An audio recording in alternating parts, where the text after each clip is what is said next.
Bonjour à tous, bienvenue sur l'émission Le Petit Ballon. Nous sommes aujourd'hui au Petit Célestin avec notre grand sommelier Jean-Michel Deluc. Bonjour à tous. Bonjour Jean-Michel. Bonjour. Alors Jean-Michel nous a encore trouvé une de ces petites pépites de vin. Alors qu'est-ce que tu vas nous présenter aujourd'hui? Alors j'ai fait très classique, mais justement c'était parce que c'était classique, ça a été très difficile à trouver. J'ai voulu un Bordeaux, mais c'est vrai qu'en ce moment Bordeaux, je trouve quelquefois ils sont un peu durs, un peu carrés, un peu tanniques. Et puis là je suis tombé sur un vin absolument fabuleux. J'en suis tombé amoureux, donc évidemment j'ai pensé au Petit Ballon tout de suite. Alors tu vas goûter et tu vas comprendre pourquoi. Alors quel est ce vin? Donc c'est Châteauroc de Genlis. Roc de Genlis, c'est un Bordeaux. Nous sommes sur le millésime 2007. Ok. Et où à Bordeaux? À Bordeaux, on est dans l'entre-deux-mers. Ok. Donc entre Garonne et Dordogne. Donc c'est souvent aussi un terroir de blanc, mais souvent sur les côtes, on a de très jolis rouges. Et donc je ne suis pas surpris qu'on puisse trouver de très jolis rouges dans ce coin-là. Et donc Roc de Genlis rentrait dans la logique. Et dans l'entre-deux-mers, les vins rouges, c'est plutôt quoi? Des vins soyeux? Alors il y a des Bordeaux et des Bordeaux supérieurs. On est un petit peu sur la tendance libournaise de Merlot en majorité, et c'est le cas dans le vin présent, puisqu'il y a 90% de Merlot. Mais le Merlot seul ne serait pas intéressant s'il ne s'appuyait pas sur une certaine structure de fraîcheur et de vivacité qu'apporte le Cabernet Franc. Ok. Voilà. Donc là tu regardes, alors c'est un 2007, donc il a commencé son évolution, on est sur des notes rubis, mais ça, tu vois, le dégradé sur le côté du verre devient un petit peu mauve, ça veut dire que le vin a commencé à évoluer. Donc pour voir le dégradé, tu penches le verre. Tu regardes le vin comme ça, de face, et tu fais la différence entre la couleur qui est devant toi et la couleur qui est éloignée de toi. D'accord. Et c'est de dégradé, c'est sur ce dégradé que tu vas prendre la notion d'âge. D'accord. Là on est encore sur des notes rubis, encore jeunes. Néanmoins sur le dégradé, il y a cette petite note mauve qui annonce un début d'évolution. Ok. Donc c'est un vin qui arrive sur sa 4e année, c'est tout à fait logique. D'accord. Il est brillant, ça veut dire qu'il est encore bien vivant, qu'il a une belle acidité, on aura la confirmation de cela en bouche. Ouais. Et bon, il est limpide et il a une certaine concentration. Alors souvent sur des Bordeaux génériques, tu peux avoir des vins un petit peu dilués, fluides comme de l'eau si tu veux. Okay. Donc déjà un vin qui a de la concentration, pour moi, ça me parle. Ça veut dire que le vigneron a travaillé un petit peu sur ses rendements. Et donc quand on essaie de travailler sur ses rendements, évidemment le résultat ne peut être que meilleur. Donc déjà tu vois, visuellement, il y a quelque chose de positif. Okay. Alors au nez, le premier nez, c'est quand tu sens le vin directement. D'accord. Donc tout de suite, c'est un nez franc, clair, pur. On a une connotation fruitée qui est évidente. Alors là, c'est le Merlot qui parle plutôt. Hein. Des notes un petit peu fruitées, certes, mais une certaine maturité. C'est pas le fruit frais. On commence à avoir des fruits un petit peu sucrés. Donc on a un côté cassis, cerise, un peu fraise des bois. Et quand tu cherches derrière, tu as ce côté un petit peu frais de menthe. Tu vois, un peu menthe poivrée, légèrement épicée, pas trop de bois du tout même. Je pense qu'il n'y a pas de bois dans ce vin. C'est surtout du fruit. Ça, c'est déjà remarquable. Alors le deuxième nez, tu vas mettre un petit peu d'air dans ton verre, en faisant attention. Ouais, c'est souvent compliqué ça. Alors tu vois que le fruit disparaît et on apparaît sur quelque chose d'un peu plus viril, un peu plus profond. Donc un vin qui a cette profondeur, ça veut dire qu'il a aussi un avenir. Alors plus profond, c'est quoi Ça veut dire que, par exemple, tu as une palette d'arômes dans un vin jeune, tu as une palette d'arômes qui est assez étroite, et tous les arômes sont derrière. Et donc avec l'évolution, cette palette va s'élargir devant, la boutique, la vitrine va s'élargir, les arômes vont arriver à petit petit. Donc là, on a une palette encore un petit peu étroite devant, c'est du fruit simplement, mais derrière on sent qu'il y a autre chose qui va arriver avec le vieillissement ou l'aération. D'ailleurs ça va m'aider, tu verras que c'est un vin déjà, rien que de le sentir comme ça, j'ai dit, hop, si tu veux le boire aujourd'hui, qu'il est formidable, mais il faudra peut-être l'aérer, le mettre en carafe. Donc des notes légèrement poivrées. Une belle minéralité, ce côté un peu sec dans le vin.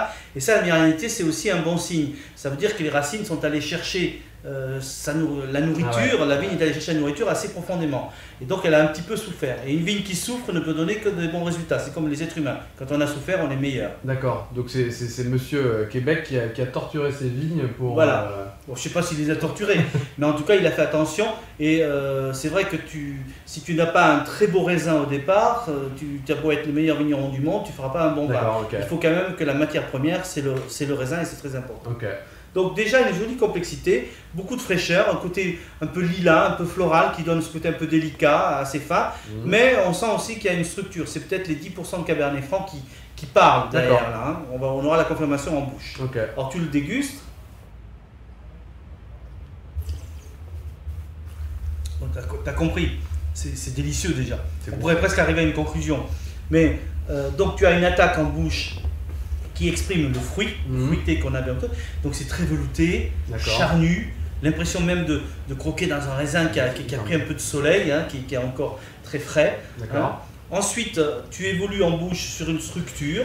Alors la structure, c'est le Cabernet Franc, c'est cette acidité. Mais cette acidité, elle est désaltérante, elle n'est pas... Il n'y a aucune agressivité, tu vois, mais ça donne du relief, ça donne du peps un petit peu au vin. Derrière, tu as les tanins qui suivent, les tanins de peau de raisin, mais des raisins plutôt mûrs. Donc, ce sont des tanins très fins.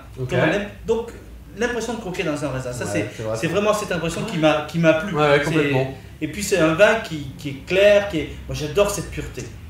Il a une certaine longueur derrière en bouche, tu vois, il tient un petit peu en bouche, ça veut dire que on peut le boire aujourd'hui, ce vin-là, c'est sûr, mais il a aussi un potentiel, on peut le garder encore un petit peu. Ça, c'est la longueur qui nous dit ça. Plus un vin est long en bouche, plus il a un potentiel de vieillissement. Plus il est court, plus tu dois le boire vite. D'accord, ok. Mais là, on est sur ce que j'appelle un vin moderne. Alors, qu'est-ce que c'est un vin moderne? C'est un vin qui peut plaire dans sa jeunesse parce qu'il a un fruit éclatant, il est charnu, il est généreux. Néanmoins, il a aussi un petit potentiel de vieillissement. C'est pas un vin qu'il faut garder 20 ans. D'abord, c'est pas le propos. Il faut se faire plaisir le plus tôt possible. C'est souvent mais on peut, pour ceux qui aiment les vins avec un peu de recul et puis des évolutions, c'est bien qu'on peut le garder aussi 3 ou 4 ans. Donc moi, ce vin-là, il m'a plu tout de suite, tel quel, là, on peut le boire.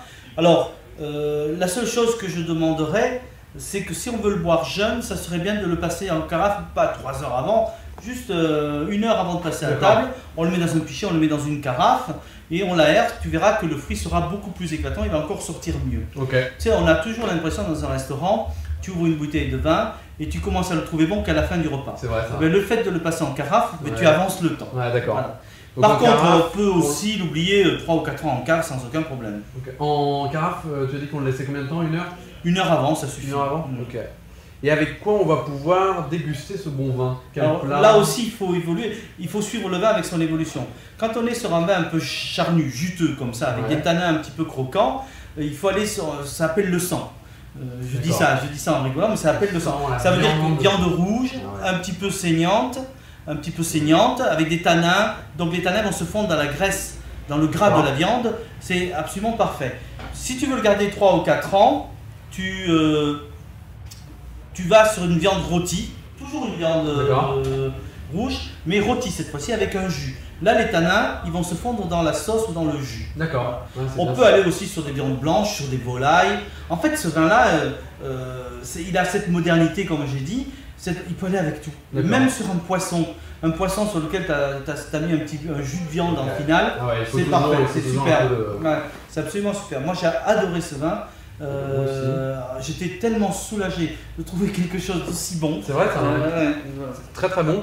Et c'est quoi plutôt un vin à déguster dîner avec des amis, avec des connaisseurs? Comme il peut aller sur toutes les cuisines. Moi j'adorerais ça sur une cuisine bistrot, tu vois, la cuisine canaille, les veaux maringots, les blanquettes de veau, enfin, ce genre de choses. Entre potes, c'est le vin de potes, mais un vin dangereux. Dangereusement bon, parce qu'entre potes, tu discutes beaucoup, tu bois, tu t'en rends pas compte. C'est un vin qui va comme ça. Mais sur un repas familial, en famille aussi, il n'y a aucun souci, des amis. Et même quand tu reçois quelqu'un d'un peu important, ton patron par exemple, je sais rien, tu lui mets ça en carafe, il va adorer et tu auras certainement ta promotion et ta augmentation. Un vin de pote, pas un vin pour la belle-mère donc. La belle-mère, ça dépend si tu l'aimes ou tu l'aimes pas. Voilà, vaut mieux le réserver aux potes, c'est plus sympa. Ça marche. Et merci beaucoup Jean-Michel pour cette bonne trouvaille.